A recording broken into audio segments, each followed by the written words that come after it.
타임이 분명히 있을 것 같은데 이때 놓치면 이건 정말 힘들다라는 게 분명히 있을 것 같은데 교수님 문해력하고 수리력, 수학 여기만 놓고 본다면 언제가 골든 타임인가요?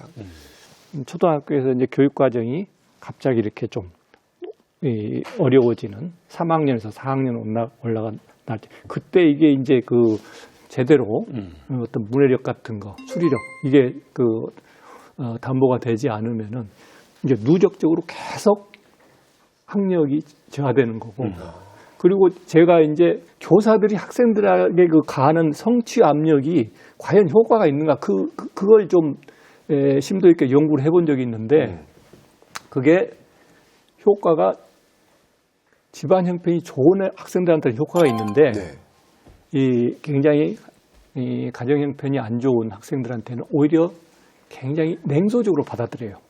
냉소적으로 받아들여요. 사실 중학교 이상에서는 교수님 말씀처럼 할 수 있는 게 많지 않습니다. 기본적으로 학생들이 교사들이 이거 너 남아서 이걸 좀 더 하자 하면 넌 도움이 되라고 했을 때 거기에 동의하면서 나오기 굉장히 어려워요. 자기 주관이 이제 분명해지기 때문에. 그리고 지원의 관점에서 봤을 때는 초등학교 3학년을 넘어가게 되면 들어가는 에너지에 비해서 효과는 굉장히 떨어집니다. 반면에 1학년, 2학년, 3학년의 경우에는 지원한 만큼 효과들이 보입니다. 그러니까 특히 이제 읽기라던가 기초수학, 덧셈, 뺄셈, 곱셈, 나눗셈 이런 부분들에 대해서는 우리가 좀 집중적인 지원을 했을 때 사실은 그 학생들이 그 이후에 초등학교 4학년 이후에 학습을 좀 다시 해볼 수 있는 그런 토대가 만들어지는 거거든요. 그래서 저는 조기 지원이 굉장히 중요하다 그렇게 생각합니다. 근데 어쩌면 오늘 지금 저희가 이게 이야기를 나눠보니까 기초학력 부진의 어떤 원인이 참 다양합니다. 뭐 어떤 가정적 환경도 있고 또 학생 개인의 어떤 특성도 있고 여러 가지 원인이 있기 때문에 이에 대한 어떤 지원이나 이런 것도 좀 다양하게 좀 맞춤형으로 좀 들어가야 되지 않나라는 그런 생각이 얼핏 드는데 선생님 어떻게 생각하세요? 학습 부진의 원인이 상당히 다양한데요. 다양하기 때문에 그 부진의 원인에 따라서 처치가 되는 게 당연히 맞고요.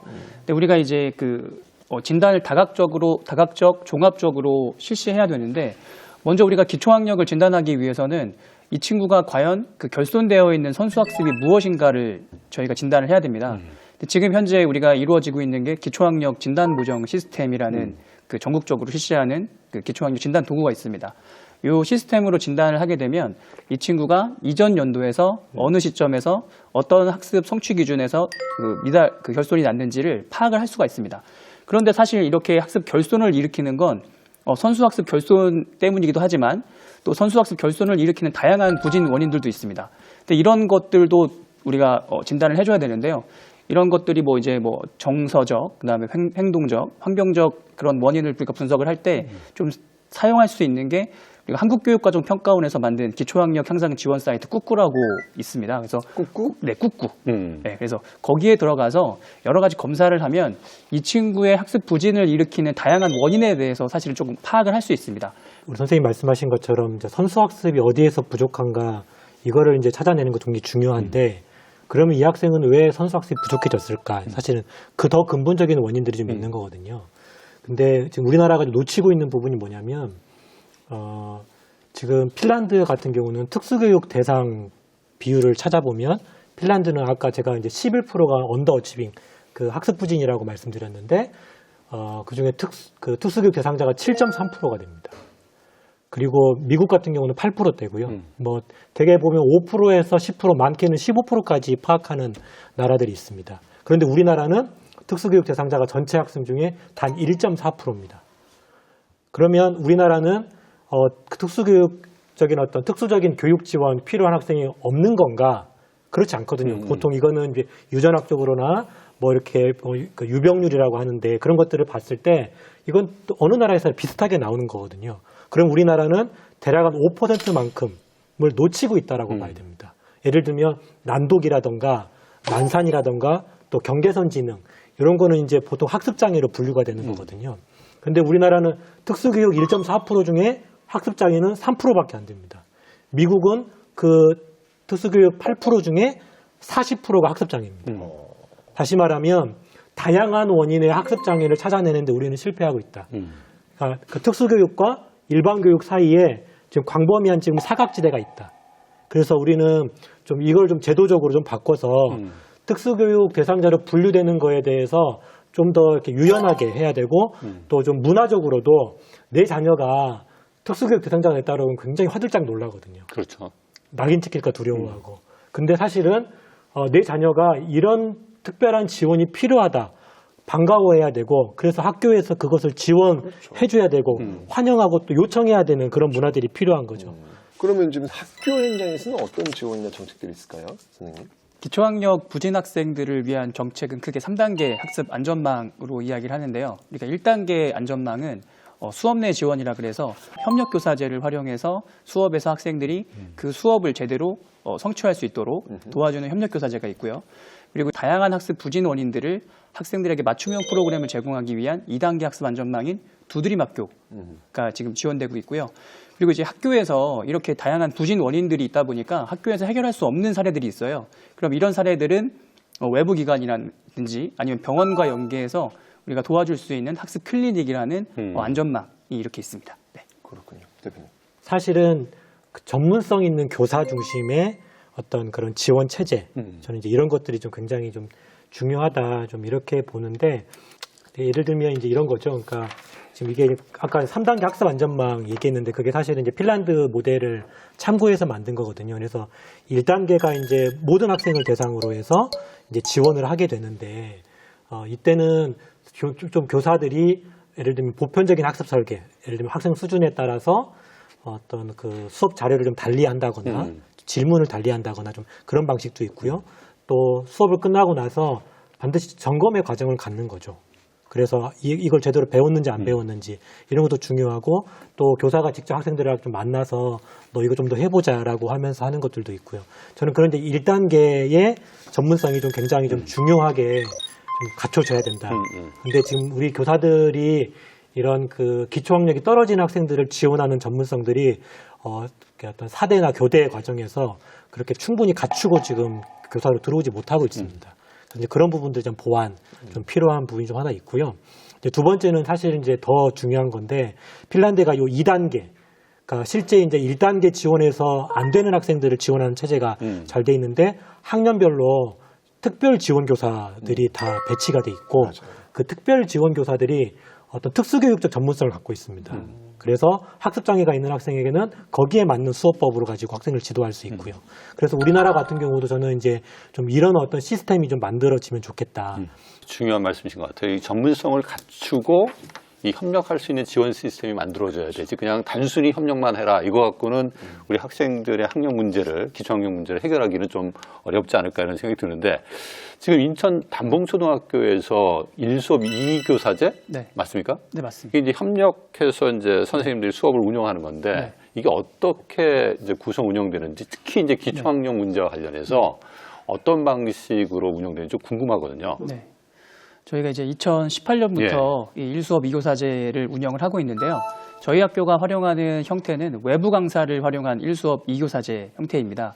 그래서 이분들이 신분이 조금 단시간 근로자다 보니까 주당 14시간밖에 사실은 수업을 못합니다.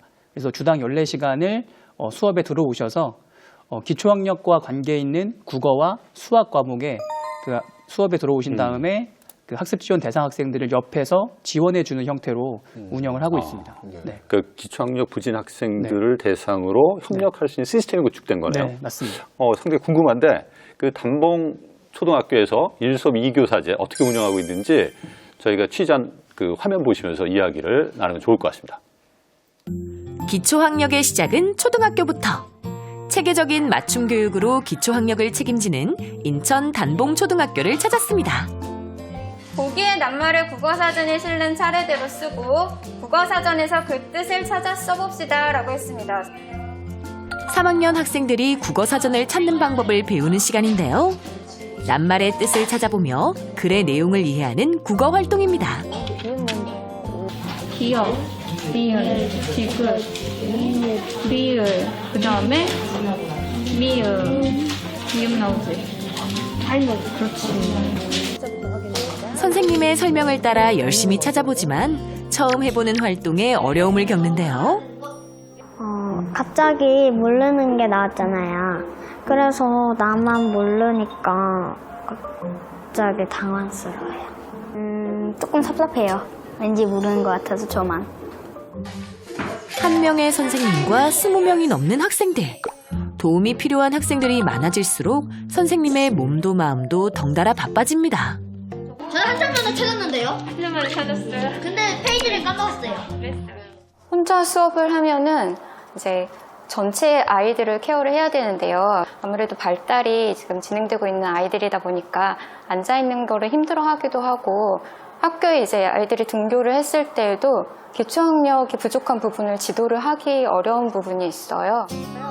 혼자가 어렵다면 둘이서 하는 방법이 있죠.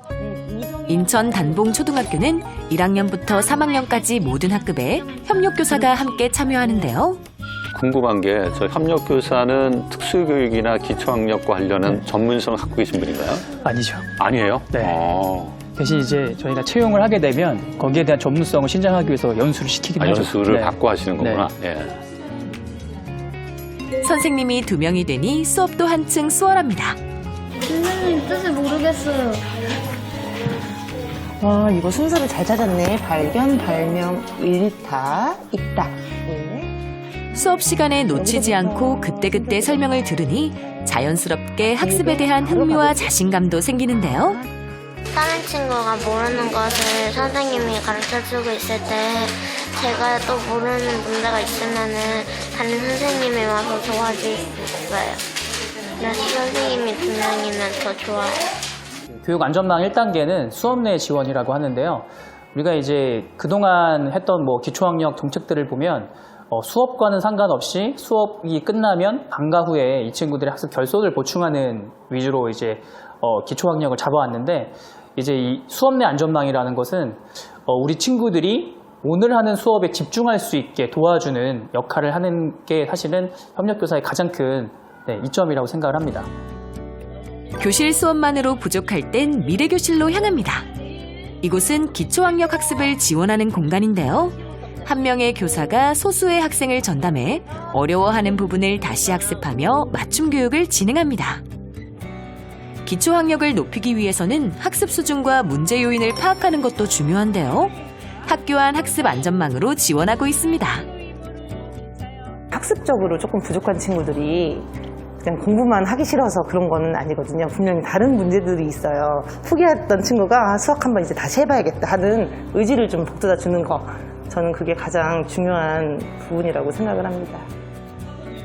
교실 안팎으로 기초학력을 지원하기 위해 다양한 평가 시스템도 운영하는데요. 학업 성취도부터 정서, 행동, 환경 등 다양한 요인을 확인합니다. 평가 기록은 학생들을 지도할 때 중요한 자료가 되는데요. 객관적인 정보를 토대로 학생을 살피고 맞춤 교육을 제공합니다. 정서행동 환경검사는 학생들의 정서, 그다음에 행동, 환경적 측면에서 어떤 수준을 보이고 있고 아이들한테 어떤 도움이 필요한지를 알아보는 검사입니다. 이 학습 의지는 69 정도로 높게 나오는데 학생이 지금 학습 관리 측면이 상당히 부족한 걸 알 수 있습니다. 이건 뭐냐면 어떤 그 과목을 어떻게 공부를 해야 되는지 잘 모르는 상태인 겁니다. 그래서 저희가 이런 친구 같은 경우는 학습 방법이라든지 이런 쪽을 좀 많이 지도를 조언을 해줘야 되는 것이고 학교에서 좀 운영을 해줘야 되는 상태인 겁니다. 특히 학습 후 진단 활동은 학년별로 전략적인 수업 계획을 세울 때 참고하는데요. 저희가 수행평가를 기준으로 해서 분석을 한 결과를 보면 아이들이 제일 어려워하는 영역은 측정으로 나타났습니다. 문제를 많이 단순히 푸는 것보다는 문해력을 기르는 동안에 2학기 때 조금 더 집중적으로 넣어야 되지 않을까 하는 생각을 했습니다. 저런 팀이 필요하다라는 거예요. 근데 저 팀을 운영하는 팀장님한테 전문성도 있어야 되고 또 권한도 있어야 되고. 네, 맞습니다. 네, 그리고 가급적이면 저 구성원들도 다른 또 전문성들이 같이 좀 있으면 훨씬 더 효과적일 수 있는 거죠. 수업 계획을 실천하고 학습 진단 활동을 반복하며 학생의 배움과 성장을 돕습니다. 체계적인 관리에는 기초학력의 오해를 풀고 싶은 작은 바람도 담겼는데요. 학부모님들께서 내가 지금 다른 학생들에게 우리 아이가 기초학력 미도달로 노출되는 것에 대한 걱정을 좀 접어두시고 지금 그걸 잡아야 나중에 이 학생이 정상적으로 학습에 복귀할 수 있고 다른 학생들하고 똑같이 학습을 할 수 있기 때문에 그런 부분을 조금 생각해 줬으면 좋겠습니다. 모두의 관심과 촘촘한 학습 안전망이 필요한 기초학력. 맞춤 교육으로 코로나19에도 흔들리지 않을 그날을 응원합니다. 저 화면을 보면서 이 기초학력 문제는 학원에서는 절대 해결할 수 없다. 왜냐하면 학생을 잘 알아야지 맞춤형으로 우리가 교육 지원을 할 수 있잖아요. 그러니까 학교가 책임지는 게 맞는 것 같고 이런 문제를 해결하려면 아무래도 혼자 하긴 되게 어려울 것 같다. 선생님들끼리 회의를 하시던데 이 협력교사, 단민교사뿐만 아니라 전체 선생님들이 같이 논의하면서 교육계획을 만드나 봐요. 아까 보여드렸던 그 내용은 저희가 이제 그 성취 기준들을 쭉 1년 동안 상시적으로 그 평가를 하고 그 평가한 내용을 가지고 2학기 교육과정에 반영하기 위해서 학생들이 못하는 건 뭔지, 그래서 우리가 2학기 교육과정에는 어떤 걸 반영해야 되는지 그걸 논의하는 자리고요. 저희가 이제 인천시 교육청 같은 경우는 모든 학교에 저런 두드림 팀을 두어서 활용하게 돼 있습니다. 근데 사실 제대로 운영이 되는 학교도 사실 별로 없긴 한데 저희 이제 학교 현장에서는 그래도 이 학생들을 방금 보여드렸던 그런 형태로 좀 다각적으로 진단을 하고 그 친구들에 대해서 맞춤형 지원을 할 수 있도록 많은 노력을 하고 있습니다. 근데 저렇게 지금 1수업 2교사 저거 지금 운영하시는데 그 학생들 반응도 궁금하고 헷갈려 하지 않나? 뭐 이런 사람 들을 것 같고 또 그 학생 결과 효과라고 할까요? 그런 건 어떤 게 있을까요? 일단 1수업 2교사제를 하면 선생님이 한 분 더 들어오시잖아요, 교실에. 일단 아이들 입장에서 도움되는 건 뭐냐면 우리가 학습 지원 대상 학생들 같은 경우는 아까 제가 자기 효능감이 되게 떨어진다라고 했는데 이 친구들이 수업에서 자기가 모르는 걸 모른다고 절대 이야기하지 않습니다. 네, 선생님이 설명을 하면 마치 아는 것처럼 고개를 끄덕끄덕이면서 수업에 참여를 하죠. 근데 그 수업에 참여하는 게 정말 수업에 참여하는 걸까요? 아니죠. 그냥 수업의 방관자 역할을 하고 있는 겁니다. 그런데 협력교사가 수업에 들어오면 이 친구들 옆에서 이 친구들 수준에 맞게 설명을 해주기 때문에 이 친구들이 수업에 참여하는 데 많은 도움을 줄 수 있습니다. 그리고 평상시라면 제가 수업을 할 때 제가 혼자 있을 때는 학습 지원 대상 학생들을 도와주는 데 반해서 선생님이 두 분이 있으니까 일반 학생들까지도 저희가 봐줄 수 있는 그런 효과도 있습니다. 그래서 이걸 운영했을 때는 학습 지원 대상 학생뿐만 아니라 일반 학생들도 활동에 더 적극적으로 참여하고 질문도 많이 하는 모습을 보입니다. 네. 하여튼 뭐 저는 그렇게 생각합니다. 뭐 정부 예산에서 제발 교육 예산은 정말 자꾸 줄이려고 하지 말고 자꾸 좀 늘려야 되지 않을까라는 생각이 들어요. 한 교실에 선생님 한 3분, 4분 계시면 안 돼요? 네? 그게 문제입니까, 그게? 아, 정말. 오늘 뭐 얘기를 저희가 쭉 하다 보니까 이 기초학력이라고 하는 것은 결국 기본적인 학생들의 학습권이다. 이런 생각이 좀 들고 이것을 우리가 좀 보장하기 위한 다양한 노력들을 좀 더 기울여야 되지 않을까라는 생각을 해봤는데 이와 관련해서 마무리 지원 부탁 좀 드리겠습니다. 기초학력 미달 학생 문제를 해결하기 위해서는 교사가 주체적으로 나설 수밖에 없다. 분명히 노력을 하면 좋아지긴 좋아지거든요. 근데 이게 하여튼 시간이 걸리니까 그 인내를 갖고 교사가 그렇게 이제 주도적으로 노력을 해야 되고 그런 교사를 위해서 뭐 하여튼 그 교육 당국이나 학교에서 최대한 지원을 해야죠. 뭐 그렇게 될 때 조금이라도 그 어떤 희망이 시작될 수 있지 않을까 그렇게 생각합니다. 기초학력의 문제는 다양한 원인들이 복합적으로 얽혀서 발생하는 문제라고 생각합니다. 때문에 이 학생들에 대한 지원은 단순히 기초학력 담당자만의 문제가 아니라 그거와 관련된 여러 담당자들이 함께 협력하고 그리고 연계해서 지원을 해야만 가능하다고 생각합니다. 그래서 그러한 연계와 협력이 지금 더 필요한데라고 생각합니다. 우리가 학생들이 가장 많은 그 시간을 보내는 수업 시간을 이 기초학력 지원을 위한 시간으로 활용을 해야 됩니다, 사실은. 그러려면 아까 제가 말씀드렸던 것처럼 교육 과정이 사실 바뀌어야 돼요. 저희가 학습 결손이 일어나면 그 학습 결손을 보충할 수 있는 시간이 정규 교육 과정 시간 속에 들어가야 됩니다. 그리고 나서 출발선을 맞춘 이후에 지금 배워야 될 걸 배워야 학생들의 학습 결손이 누적되지 않습니다. 그리고 또 하나는 온전히 이 학습 지원 대상 학생들을 심리적으로나 정서적으로 도울 수 있는 선생님이 한 분이 더 필요하다고 저는 생각을 합니다. 물론 지금 여러 가지 뭐 행정적, 재정적 한계 때문에 조금밖에 저희가 이 협력교사제를 실시를 못하고 있지만 이걸 좀 행정적, 재정적 지원을 늘려서 이런 선생님들이 학습 지원 대상 학생을 오롯이 돌봐줄 수 있는 그런 형태의 지원이 이루어진다면 좀 지금보다 나아지지 않을까 생각합니다. 또 우리가 아무리 지원한다고 해서 사실은 그렇게 제로로 만드는 건 불가능합니다. 저는 그거보다는 늘 이 학생들이 우리 주변에 있다라고 생각을 하고 어떻게 이 학생을 지원할 것인가에 초점을 좀 맞춰야 되고, 예산을 이런 저는 단편적인 프로그램보다는 그런 인적 시스템적 토대를 만드는 것에 먼저 투자를 해야 된다 생각되고요. 마지막으로 우리나라가 교육 목표가 그동안 늘 인재 양성이었습니다. 글로벌 인재 양성, 창의적인 인재 양성. 그러다 보니까 인재가 다 보이지 않는 학생들은 학교에서 소외되어 왔던 거예요.